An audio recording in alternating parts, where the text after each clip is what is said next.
அஸ்ஸலாமு அலைக்கும் வரஹ்மத்துல்லாஹி வபரகாத்துஹு. என்னுடைய கேள்வி என்னன்னா, இப்போ ஷேர் மார்க்கெட் வந்து நெறைய பேர் பண்ணிகிட்ருக்காங்க. அது பண்ணலாமா? இல்ல பண்ணக்கூடாதா? முதல்ல வந்து பண்ணக்கூடாதுன்னு சொன்னீங்க. ஏன்னா, அந்த பொருள் என்ன பொருள் விக்கிறாங்க, என்ன பொருளுக்காக நம்ம முதலீடு செய்றோங்கிறது தெரியாது அப்படின்னு சொன்னீங்க.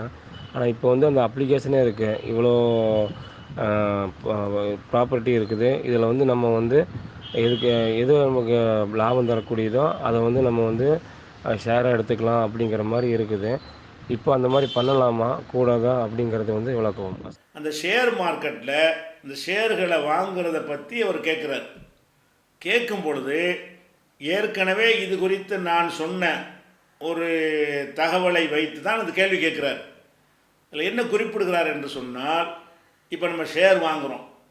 ஷேர் வாங்குகிறோம் என்று சொன்னால் எந்த கம்பெனியுடைய ஷேரை வாங்குகிறோம், என்ன தொழில் பண்ண போகிறாங்க என்கிற ஒரு விவரமும் தெரியாமல் வாங்கினோம் என்று சொன்னால் அது கூடாது என்று நீங்கள் ஏற்கனவே சொல்லியிருக்கிறீர்கள். ஆனால் இன்றைய நவீன காலத்தில் வந்து ஷேர் மார்க்கெட்டுக்கு தனி அப்ளிகேஷனே இருக்கிறது. அதை நம்ம அப்ளிகேஷனை வந்து நம்முடைய ஃபோனில் வந்து ஆண்ட்ராய்டு உள்ளிட்ட ஃபோன்களில் நம்ம இன்ஸ்டால் பண்ணி கொண்டோமே ஆனால் எந்த ஒரு கம்பெனியுடைய ஷேரை நம்ம வாங்க போனாலும் அந்த கம்பெனியுடைய முழு விவரம் நமக்கு தெரிந்து விடுகிறது. அவங்க பண்ணுற வியாபாரம் என்ன, எந்த தொழிலை பண்ண போகிறாங்கன்னு தெரிஞ்சு விடுகிறது. அப்படி தெரிந்து விடும் பொழுது அவங்க பண்ணுற தொழில் வந்து மார்க்கத்தில் அனுமதிக்கப்பட்ட தொழிலாக இருந்தால் அந்த ஷேரை வாங்கலாம், அனுமதிக்கப்படாத தொழிலாக இருந்தால் அந்த ஷேரை வாங்காமல் இருக்கலாம் என்ற வசதி இப்போ இருக்கும் பொழுது ஷேர் மார்க்கெட் கூடாது என்று தான் பொதுவாக சொல்ல முடியுமா? அதான் அவருடைய கேள்வி. அதான் நம்ம சொன்ன விஷயத்தை வைத்து அவர் கேள்வி கேட்குறார். பொதுவாக நாம் ஒரு விஷயத்தை முன்னர் சொல்லி இருக்கும் பொழுது அது குறித்து ஒரு கேள்வி கேட்டார்களே ஆனால் நம்ம என்ன சொன்னோங்கிறத எடுத்து போட்டால் தான் அவங்களுக்கு என்ன செய்யும், தெளிவாக வரும். நாம் ஏற்கனவே சொன்னது என்ன, இவர் சொன்னதை மட்டும் இவர் சொன்னதையும் சொல்லியிருக்கிறோம், இவர் சொன்னது அல்லாத வேறு காரணங்களையும் சொல்லியிருக்கிறோம். இந்த ஷேர் மார்க்கெட்டு என்பதில் வந்து பல மோசடிகள் இருக்கிறது, பல பித்தலாட்டங்கள் இருக்கிறது என்ற விஷயங்களை எல்லாம் விளக்கியிருக்கிறோம். இவர் சொல்கிறபடி அப்ளிகேஷனில் பார்த்து இவர்கள் பண்ணுகிற வியாபாரம் என்ன என்கிற விஷயத்தெல்லாம் தெரிந்து கொள்ள முடியும். அந்த ஒரு அம்சத்தை மட்டுமா நம்ம சொன்னோம்? இல்லை. ஷேர் மார்க்கெட் என்பது பித்தலாட்டம் என்பதற்கு வந்து பல காரணங்களை நம்ம சொல்லியிருக்கிறோம். இந்த ஒரு காரணம் உங்களுக்கு தெளிவாகிவிட்டாலும் கூட வேறு பல காரணங்கள் இருக்கிறது என்ற காரணத்தினால நான் சொன்னதை நீங்கள் புரிந்து கொண்டு கேள்வி கேட்கறதுனால நாம் அன்னைக்கு இது குறித்து என்ன சொன்னோம் என்பது உங்களுக்கு அதை போடுறோம். ஒவ்வொரு அடிப்படையாக எடுத்துக்கொண்டு அதில் என்னென்ன அடங்குதுன்னு பார்க்கணும் இல்லையா? ரொம்ப நம்ம மக்களை வந்து பாதிச்சிருக்கக்கூடிய ஒரு விஷயம் என்னன்னு கேட்டிங்கன்னா, இந்த ஷேர் மார்க்கெட்னு சொல்லி என்ன செய்கிறோம், நம்ம போய் அதில் உளுந்து நம்மளும் சேர்ந்து அதை வந்து ஒரு நல்ல ஹலாலான வியாபாரம்னு யாரோ பத்துவா கொடுத்த அடிப்படையில் அதை ரொம்ப நம்ம சகோதரர்கள் அதில் வீழ்ந்து கிடக்கிறாங்க.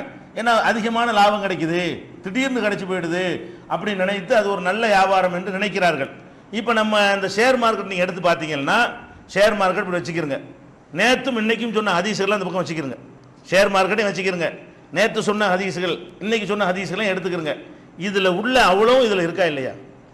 ஷேர் மார்க்கெட்டில் வந்து நான் கேட்குறேன், நீங்கள் வாங்குறீங்க, ஷேரை வாங்குறீங்கல்ல, ஒரு கம்பெனியுடைய ஷேர், இந்த கம்பெனி இந்த ஏதோ ஒரு நேமை போட்டு இந்த கம்பெனியுடைய ஷேர் வந்து 100 ரூபா அப்படின்னு ஷேருடைய மதிப்பு, அது முக மதிப்புன்னு சொல்லுவான். முக மதிப்பு வேறு, மார்க்கெட் மதிப்பு வேறு.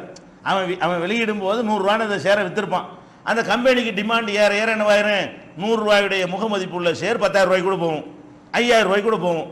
அப்போ அந்த ஷேர் என்ன செய்வான், 100 ரூபாய்க்கு ஷேர் வாங்கினவன் அதை விற்குவான், 5,000 ரூபாய்க்கு விற்பான். நம்ம என்ன செய்கிறோம், அந்த கம்பெனியுடைய ஒரு ஷேரை 5,000 ரூபா கொடுத்து வாங்குகிறோம். வாங்க, தப்பு இல்லை. ஒரு கம்பெனியில் நீனு பங்காளி ஆகிட்டேன்னு அர்த்தம். அதான் அர்த்தம். இவற்றை விற்றுட்டு அடுத்த நாள் இவர் ஓனர் ஆயிடுவார், இவர் அவற்றை விற்று அவர் அடுத்த நாளைக்கு ஓனர் ஆயிடுவார். இப்படி 5 செகண்டுக்கு ஓனர் மாறும், அது ஒரு விஷயம். அடிக்கடி மாறிட்டு இருப்பானுவோம். இதெல்லாம் பேசிப்பேன். நான் என்ன கேட்குறேன், நான் நடத்தக்கூடிய ஒரு கம்பெனி, என்னுடைய கம்பெனிலேருந்து நான் என்ன செய்கிறேன், உங்களுக்கு ஷேரை வெளியிடுறேன். எவ்வளோ வெளியிடுவேன், நான் நடத்துகிற கம்பெனியில் நிர்வாகம் என்கிட்ட இருக்கணுங்கிறதுக்காக வேண்டி 51% நான் கண்டிப்பாக வச்சுக்கிடுவேன். எல்லாத்தையும் வித்துற மாட்டேன். அப்போ எல்லாரும் பிடிக்கிட்டு நிர்வாகத்தை நீங்கள் கையில் எடுத்துக்கிட்டா, அதனால நான் எல்லா கம்பெனிக்காரன் என்ன பண்ணுவான், 51 வச்சுக்கிறதுல நம்ம கம்மி, 80-90 வச்சுக்கிடுவானுவோம். 7 கோடி ரூபாய் உள்ள ஒரு கம்பெனி என்று சொன்னால் நான் வந்து 51 லட்சம் ரூபாயை கண்டிப்பாக நான் வச்சுக்கிடுவேன். சில பேர் 60 49 அவன் வச்சுக்கிற மாட்டான். அவன் வச்சு அவன் நிர்வாகம் போயிடும், எல்லாம் கூட்டா சேர்ந்து அவனை விரட்டி விட்டுருவாங்க. அதனால என்ன செய்வான் அந்த கம்பெனி நடத்தக்கூடியவன் 51யோ 52யோ 60யோ 70யோ அவன் கையில் வச்சுக்கிட்டு இந்த 30 வந்து விற்கிறேன், நீங்க எல்லாம் பங்காளி ஆகிக்கிறங்க, நீங்க எல்லாம் அதை வாங்கிக்கிறங்க, வாங்கிட்டு நீங்களும் அதில் ஒரு ஷேர். இதுதான் ஷேர் மார்க்கெட்டுங்கிறது. இப்போ அந்த கம்பெனி நான் 1 கோடி ரூபாய்க்கு நான் நடத்தக்கூடிய கம்பெனியில் ஒரு 70 லட்சம் ரூபாய் நான் வைத்துக்கொண்டு என்னுடைய ஷேராக வைத்துக்கொண்டு 30 லட்சம் ரூபாய் ஷேரை நான் வெளியிடுறேன்ல, வெளியிடும் போது 30 லட்சம் ரூபாய் ஷேர். ஆனால் என்னுடைய அந்த கம்பெனியில் வந்து அதை ஏற்றி விடுறதுக்கு புரோக்கர்கள் இருக்கிறாங்க. அதுக்கு பேர் காளைகள்னு சொல்லுவாங்க. இந்த காளைன்னு சொல்லக்கூடிய புரோக்கர் என்ன பண்ணுவாங்க, என் கம்பெனி பயங்கரமாக ஏறி போகிற மாதிரியும் அங்கே டாப்பில் போயிட்டு இருக்கு அந்த கம்பெனி, அப்படியா பயங்கர டிமாண்டாக இருக்குது அப்படின்னு சொன்ன உடனே பரப்புன்னு என்ன செய்வான், 1000 ரூபாயுடைய ஷேர் 2000 ரூபான்னு லேசாக முகம் காட்டும். 2000 ரூபாய்க்கு வாங்கினா 4000 ரூபாய் விற்பான், 4000 ரூபாய் 8000 ரூபான்னு போகும். இதை பார்த்தீங்கன்னா 30 லட்சம் ரூபாய்க்கு நான் வெளியிட்ட ஷேர் வந்து அது 3 கோடி ரூபாய்க்கு போயிடும். எனக்கு 7 லட்சம் 70 லட்சம் ரூபாய் என்ன ஆச்சு, 7 கோடி ஆச்சுல. அதாவது நான் ஒரு 70 லட்சம் ரூபாய் நான் போட்டிருக்கிறேன்னு அது 7 கோடி ஆயிரும்லங்க. அப்ப 7 கோடி அப்ப என்ன செய்யணும், என் கம்பெனியில் நீங்க நுழைஞ்சி ரைடு விட்டு சோதனை பண்ணுனா 7 கோடி இருக்குமா, 7 கோடி நீ 3 கோடி சேர்த்து 10 கோடி இருக்குமா, இருக்காது. அப்ப இல்லாத ஒன்றை இருப்பதாக காட்டி அந்த நான் கேட்கிறேன், நீ ஷேர் வாங்கினவுன என் கம்பெனியில் ஷேர் வாங்கினிய, என் கம்பெனின்னு வந்தியா, நான் என்ன வியாபாரம்னு பார்த்தியா, அதில் என்ன என்ன இருப்பு இருக்குது, என்ன வந்து கடன் இருக்கிறது, என்ன ப்ராஃபிட் இருக்கிறது, அதையெல்லாம் நீ ஆய்வு பண்ணி நம்ம இவ்வளோ தான் வாங்குறோம், நீ வாங்கினியா, என்ன வாங்குறேன்னு உனக்கும் தெரியாது, என்ன விற்கிறேன்னு எனக்கும் தெரியாது. இன்னும் சொல்ல போனால் அதை எவன் வச்சுக்கிறான்னு தெரியாது. ஷேருங்கிறது இப்போ நானும் நீனு பங்காளின்னா நீ தான் என் பங்காளின்னு எனக்கு தெரியணும். நம்ம 2 பேரும் சேர்ந்து ஒரு வியாபாரம் பண்ணுறோம்னு சொன்னால் நான் ஒரு பார்ட்னரு நீ ஒரு பார்ட்னரு, நீ ஓ முகம் எனக்கு தெரியணும், என் முகம் உனக்கு தெரியணும். இந்த கம்பெனி நடத்துகிறான 70% வச்சுக்கிட்டு இருக்கிறான அவனுக்கு இந்த 30% வச்சுக்கிறவன் யாருன்னு தெரியுமா, அவனை ஒன்றா கூட்டிக்கிட்டு இருக்கும்போதே அதில் பாதி பேர் மாறிடுவான். அந்த ஷேரில் வந்து 30 லட்சம் வாங்கி வச்சுக்கிறானே, எல்லாம் வாங்கப்பா என் ஷேர் வாங்கணும்லாம் கூப்பிடுவானா, அங்கனுக்குள்ளே வச்சுக்கிட்டு கம்ப்யூட்டர் வச்சு மாற்றி விட்டு போயிடுவாங்க. அப்புறம் என்ன ஆயிரும், இவன் உள்ள அவனுக்கு போயிரு, அவன் உள்ள இவனுக்கு போயிரு, இவன் உள்ள அவனுக்கு போயிரு, ஒரு நிலையே கிடையாது. எவன்ட்டு அந்த ஷேர் இருக்குன்னு தெரியாது. ஏறக்குறைய ஒரு லாட்டரி சீட்டு, ஏறக்குறைய இது ஒரு சூதாட்டம். அப்ப இது வந்து நல்ல விளங்கன்னு நீங்க ஷேர் மார்க்கெட்டை நீங்க வாங்கினது என்ன வாங்கின, ஒரு குறிப்பிட்ட கம்பெனியில் ஷேர் வாங்கினேன்னா அவன் முதல்ல அவன் என்ன தொழில் பண்றான்னு உனக்கு தெரியணும். ஒரு கம்பெனியில் ஷேர் வாங்குறேன்னா அவன் கம்பெனியில் 1000 செய்வான். ஒரு பெட்ரோல் நிறுவனத்தில் நீ ஷேர் வாங்குறேன்னா அவன் 1 லிட்டருக்கு 100 மில்லி பிடிப்பான். அப்ப நீ பங்காளியா இருக்கிற ஒரு கம்பெனியில் 100 மில்லியை பிடிச்சா நீ தானே அதில் பங்காளி. அந்த கம்பெனியில் நீ ஷேரை வாங்கிட்டீங்கன்னா நான் எத்தனை பேரை ஏமாத்தணும்னு அதில் உனக்கு பங்கு வருமா வராதா? என்ன பர்ஃபெக்டாக குரானிஸை படிச்சுட்டு வியாபாரம் பண்ணுறவன் தொழில் பண்ணிட்டு இருக்கிறான், அவன் வட்டிக்கு நானே 1 கோடி ரூபா வச்சு தொழில் பண்ணுறேன், அந்த 1 கோடி ரூபாயில் 50 லட்சம் ரூபா பேங்க்ல கடனை வாங்கி வட்டிக்கு வாங்கி போட்டிருக்கிறேன். அப்போ அந்த கம்பெனியில் நீ ஒரு பார்ட்னராக இருந்தா நீ தானே வட்டி வாங்கியிருக்கிற. அந்த கம்பெனியில் நான் வட்டி வாங்கினேன்னா நீனு தான் வாங்கியிருக்கிற, நீனு முதலாளி தானே. அப்போ நான் வட்டி வாங்கியிருந்தா நீனு அதில் பங்காளி ஆகுற, நான் மோசடி பண்ணா நீனும் சேர்ந்து மோசடி பண்ற, நான் ஏற்றுமதி பண்ற பொருள் தப்பா இருந்தா அது என்ன பண்றான்னு எனக்கு தெரியாது, நான் போய் உன்ட்ட காட்டவும் மாட்டேன். பயங்கரமான எக்ஸ்போர்ட் இம்போர்ட் மட்டும் உன்ட்ட சொல்லுவேன். என்ன பண்றாரு, என்ன கம்பெனி, அது எக்ஸ்போர்ட் பண்ணக்கூடிய கம்பெனி, இம்போர்ட் கம்பெனி, என்ன எக்ஸ்போர்ட், ஹராமான பொருளை கூட கடத்துவேன். நீ எவ்வளவுக்கு ஷேர் வாங்குற அந்த அளவுக்கு நீ அதில் பார்ட்னர் ஆகிறியா இல்லையா? அப்ப நம்ம என்ன விளங்குன்னு இதுல வந்து நல்லா தெரியுது, இது ஃப்ராடு, இது ஒரு வியாபாரமே கிடையாது. இன்னும் சொல்ல போனால் வியாபாரத்தை நீங்க பார்த்தீங்கன்னா சூதாட்டத்துக்கு வியாபாரத்துக்கு பளிச்சுன்னு வித்தியாசம் தெரிஞ்சோம்.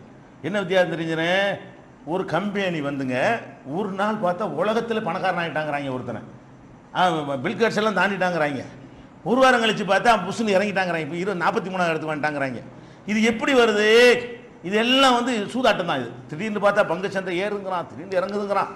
இந்த மாதிரி சூதாட்டத்துக்கு போயிடுச்சா இல்லையா? இப்போ அமெரிக்க கம்பெனி திவாலாகி நிற்குதா இல்லையா, டோட்டலாக போச்சா இல்லையா? இந்தியா உலகத்தையே பொருளாதாரத்தை ஆட்டி படைச்சிக்கிட்டு இருந்தவன்லாம் காணாமல் போயிட்டான். அப்போ ஏன்னா இது வந்து நெசமதிப்பு இல்லை, இல்லாத ஒன்று இருக்கிறதாக அப்படி சொல்லிக்கிட்டே இருக்கிறது. மக்கள்லாம் வந்துக்கிட்டே இருக்கிற வரைக்கும் ஒன்றுமே தெரியாது. பணத்தை திருப்பி வாங்க ஆரம்பிச்சான்னு வைங்க, கொஞ்சம் 4 பேர் புசுன்னு உழுந்து போயிடும்.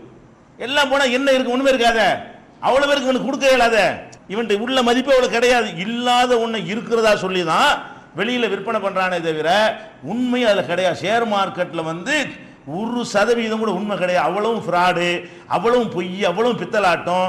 அதில் என்னத்துக்காக நம்ம எல்லாரும் ஈடுபடுறோம்? அந்த பத்திரத்தை மாற்றி விட்டால் உடனே காசு கிடைக்குது. என்கிட்ட உள்ள அந்த ஷேர் மார்க்கெட் சர்டிஃபிகேட்டை வந்து 1000 ரூபாய்க்கு உள்ளது என்ன செய்வேன், 10,000 ரூபா நான் வாங்கி வச்சுருப்பேன், பார்த்துக்கிட்டே இருப்பேன். விலை ஏறுதுன்னு 15,000 ரூபா தான் விற்றுருவேன். விற்றுட்டு என்ன செய்வேன், அது வந்து அவன் வியாபாரம் பண்ணுறதுக்கு தான் நீ சேரணும். ஒரு கம்பெனியில் நீ சேர்றதா இருந்தால் அதில் சேர்ந்து அந்த வியாபாரத்தை டெவலப் பண்ணி அதை உண்டாக்கி அதுலேருந்து லாபத்தை அடைஞ்சு நஷ்டத்தில் பங்கெடுத்து அதுக்கு பேர் தானே வியாபாரம்.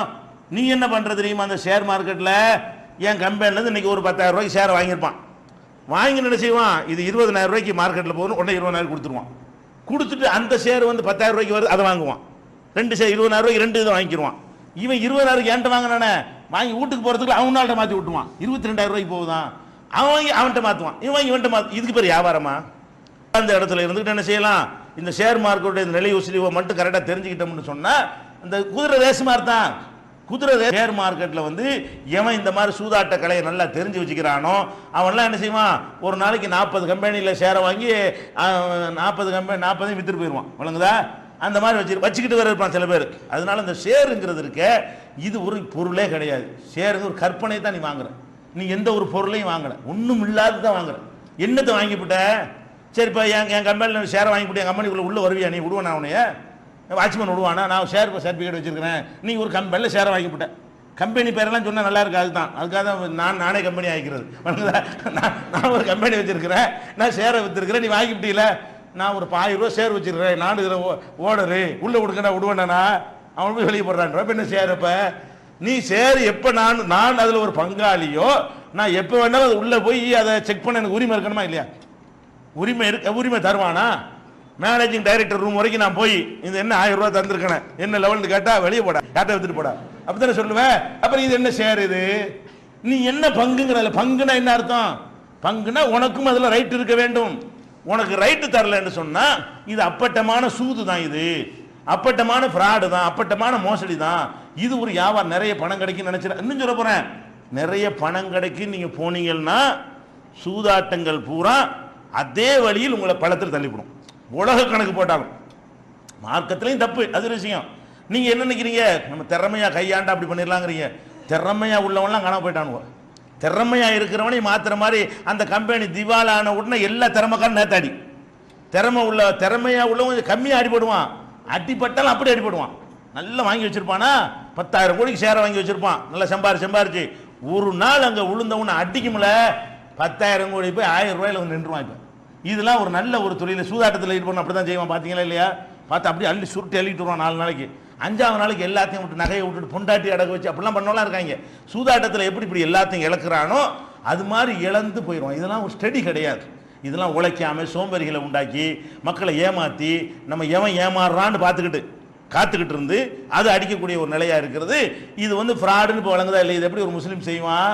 ஒரு மரத்தில் இருக்கிற, நான் கேட்குற, ஒரு மரத்தில் இருக்கிற காயை காட்டிக்கிட்டு நாளைக்கு இவ்வளோக்கு விற்கிறேன்னு விற்கக்கூடாதுன்னு இருக்குது. அதையா ஒன்று காட்டுறானே, நீ ஒன்றும் காட்டலையே, பிஞ்சையாச்சும் காட்டுறானப்பா. பிஞ்சை காட்டாருக்கு பிஞ்சு இது காயா போகும் வாங்கிக்கிறியான்னு கேட்குறான்ல, இவன் என்னத்தை காட்டினா? அதை காட்டி வித்தாலே விற்கக்கூடாதுன்னு சொல்லும் பொழுது நீ எப்படி இதை காட்டுவ? இதையெல்லாம் ரசூல் ஸல்லல்லாஹு அலைஹி வஸல்லம் அவர்கள் உன்னிப்பாக கவனித்து தடுத்திருக்கும் பொழுது, நேற்று நம்ம நிறைய விஷயங்கள் சொன்னோம் இல்லையா, அந்த மாதிரியான விஷயங்களை சேர்த்து பார்த்தீங்க என்று சொன்னால் இந்த ஷேர் மார்க்கெட் இந்த நவீன காலத்தில் உள்ளது 1ஆம் நம்பர் ஃப்ராடு. இதை வந்து ஒரு முஸ்லீம் போய் நுழைஞ்சி அடுத்த முஸ்லீம் என்ன செய்யக்கூடாது, ஏமாத்தல. நீ சேர்த்து யார்கிட்ட வேண்டாலும் கேளுங்க, நீ என்னத்தை வாங்கினேன்னு கேளுங்க. இந்த கேள்விக்கு அவன் ஆன்சர் பண்ணணும். நீ வாங்கினது என்ன? ஒன்றுமே வாங்கலை, எதையுமே வாங்கலை, லாட்டு சீட்டு தான் வாங்கியிருக்கிறேன். அது ஒரு லாட்டு சீட்டு தானே வாங்கியிருக்கேன், என்னத்தை நீ வாங்கிவிட்ட? ஒன்றும் வாங்கலை. அப்போ ஒன்று விஷயம். ரெண்டாவது, அவன் என்ன பண்ணுறான், அவ்வளோ ஹலால் ஹராம்னு உள்ள போய் பார்த்தியா? நீ ஒரு கம்பெனியில் ஷேர் வாங்குறேன்னா அந்த கம்பெனியுடைய தொழில்கள் என்னென்னலாம் நடக்கிறது, அது எல்லாம் இஸ்லாம் சொல்லக்கூடிய முறையில் நடக்கக்கூடிய ஒரு தொழிலா, ஏமாற்றக்கூடிய ஒரு தொழிலா? ரெண்டாவது பார்த்தியா? அந்த தொழிலில் போட்டிருக்கிற பணம் எல்லாம் அவனுடைய அப்பம் பாட்டை விட்டு சொத்தை கொண்டே போட்டானா அல்லது பேங்க்ல வட்டிக்கு வாங்கி போட்டானா? அதை நீ பார்த்தியா? அல்லது உள்ள போய் நுழைஞ்சு கணக்கு வழக்கெல்லாம் கரெக்டாக இருக்கான்னு உன்னால செக் பண்ணுறதுக்கு உனக்கு உரிமை தருவானான்னு பார்த்தியா? ஒன்றும் கிடையாது. அப்போ இது லாப நட்டத்தில் நமக்கு எந்த ஒரு பங்கும் கிடையாது. அந்த சூதாட்டு அது பாட்டு ஏறிக்கிட்டு இருக்கு, அது பாட்டு இவன் கண்டுக்கிறாம வெளியே விட்டுருவாங்க. அது பாட்டு லாட்டு சீட்டு மாதிரி ஓடிக்கிட்டு இருக்குமே தவிர அந்த ஷேருக்கு இந்த கம்பெனிக்கு சம்மந்தம் கிடையாது. நல்லா வழங்கிருங்க. அந்த ஷேருனால இவனுக்கு ஏறும். அந்த 30% வந்து 3 கோடி ரூபாய் போகுமையானால் எனக்கு 7 கோடி ரூபாய் இருக்கு நான் சொல்லிக்கிற முடியும். அவ்வளவுதான். 7 கோடி ரூபாய் இருக்காதானா?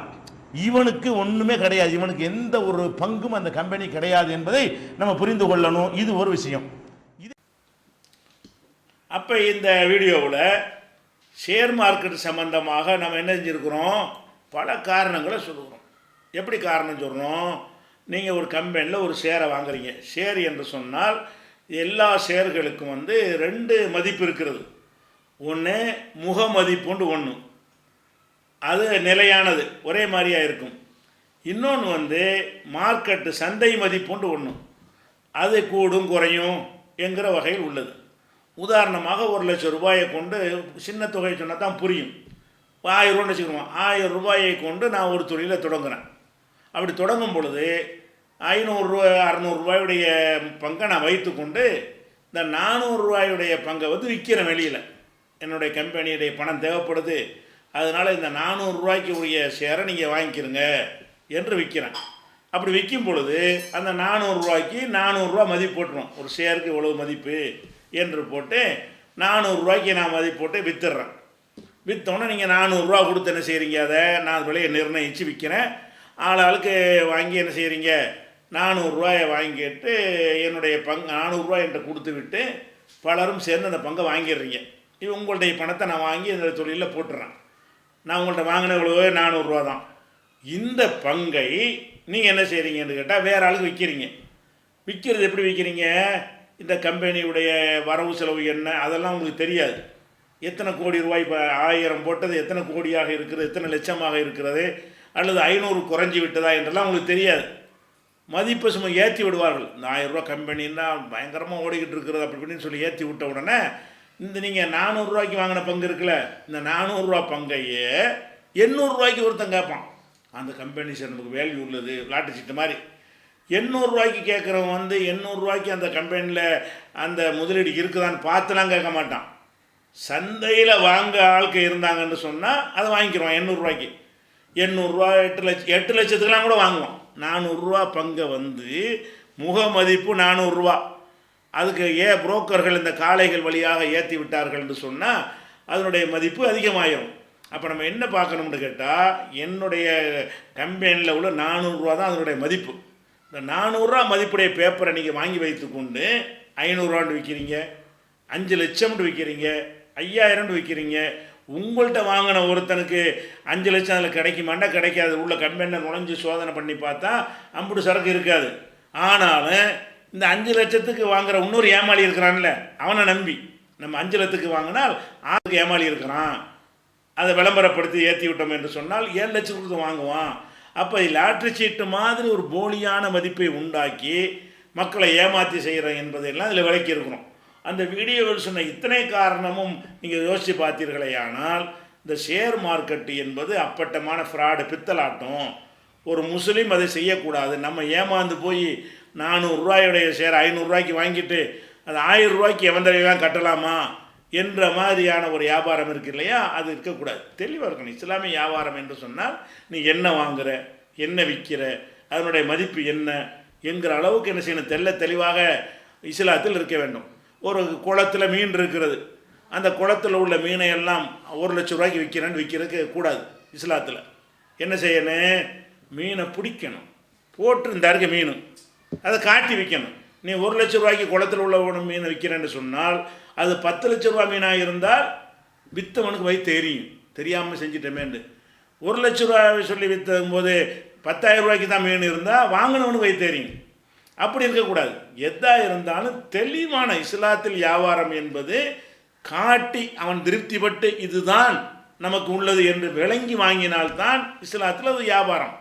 ஒரு மரத்தில் ஒரு மாமரம் இருக்கிறது, இந்த மாமரத்தில் உள்ள இந்த வருஷம் காய்க்கிற காய்களை பூரா நீ எடுத்துக்க, எனக்கு 10,000 கொடுன்னு கேட்கக்கூடாது. என்ன செய்யணும், மாமரமாக அது பூவாக இருந்து பிஞ்சாக போய் காயாக போய் கனியாக போய் அது இருக்குமா இல்லையா, இதை காட்டி இந்த பார்த்துக்க, இதை பூரா நாளைக்கு நீ அறுத்துக்க, ஒரு வாரத்துக்கு நான் எடுத்துக்க அப்படின்னு சொன்ன பிறகு மரத்தில் உள்ளதெல்லாம் மதிப்பு போட்டுட்டு அதுக்கு ஒரு தொகையை போடலாம். வெறும் மரத்தை காட்டி இதில் எத்தனை இதை பூவாகவும் எத்தனை பிஞ்சாகவும் எத்தனை காயாகவும் எத்தனை காஞ்சி போயிடும் என்கிற விஷயங்கள்லாம் இருக்கும் பொழுது அதை குருட்டாம்போக்கில் விற்கிறது கூடுமாண்டா இஸ்லாத்தில் வந்து அது ஹலால் இல்லை, அது ஹராமாயிரும். எந்த ஒரு வியாபாரமாக இருந்தாலும் இன்னது தான், இன்ன எடை, இன்ன விலை, இன்ன பொருள் வாங்குகிறோம் என்று தெளிவு இருக்க வேண்டும். அப்படி இல்லாமல் நீனும் ஏமாறக்கூடாது, அடுத்தவனை ஏமாற்றக்கூடாது. அப்போ இது வந்து ஒரு மோசடியான ஒரு லாட்ரி சீட்டை நடத்துகிற மாதிரி தான் இது உள்ளதாக இருக்கிறது. அதனால் ஷேர் மார்க்கெட்டுங்கிறது அப்பட்டமான ஃப்ராடு, பித்தலாட்டம், மோசடி, அதில் முஸ்லீம்கள் ஈடுபடவே கூடாது.